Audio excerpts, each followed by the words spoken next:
കുട്ടി സ്കൂൾ വിട്ട് കഴിഞ്ഞ് വരികയാണ്. അപ്പോൾ അമ്മ കൂട്ടാൻ വന്നിട്ടുണ്ട്. അപ്പോൾ അവിടെ അടുത്തൊരു ഐസ്ക്രീം കട ഇങ്ങനെ കണ്ടു. അപ്പോൾ കുട്ടി വോയിസിൽ എന്താ പറയുക, അമ്മ ഒരു ഐസ്ക്രീം വാങ്ങി തരും. അപ്പോൾ അമ്മ അപ്പം തന്നെ പറഞ്ഞു, എന്തിനാ നിനക്ക് ഐസ്ക്രീം? നമ്മളടുത്ത് പൈസ ഒന്നും ഇല്ല, ഐസ്ക്രീം ഒന്നും കഴിക്കണ്ട, അത് കൊള്ളത്തില്ല, വേണ്ട, ഉണ്ടായിരിക്കും. അപ്പോൾ കുട്ടി ഒബ്വിയസ്ലി വളരെ എന്താണ് നല്ല പാവമായിട്ട് മിണ്ടാതിരുന്ന് തിരിച്ച് വീട്ടിൽ പോകും. ഒരു 15 വർഷങ്ങൾ മുന്നോട്ടേക്ക് പോകാം.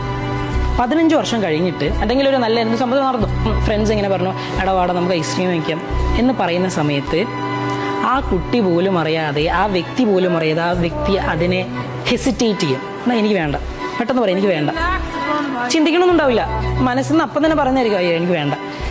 അതിൻ്റെ റിയൽ ഉത്തരം വേണ്ട എന്നല്ല, പക്ഷെ അവരെ മനസ്സ് അതിനെ അനുവദിക്കുന്നില്ല. കാരണം അവർ പോലും അറിയാതെ അവരുടെ ഉള്ളിൽ റെക്കോർഡ് ചെയ്തിട്ടുള്ള അന്നത്തെ ആ ട്രോമ. അമ്മ ചൂടായതുകൊണ്ട് ആ കുട്ടി പെട്ടെന്ന് സൈലൻ്റ് ആയിപ്പോയി, സബ്മിസീവ് ആയിപ്പോയി.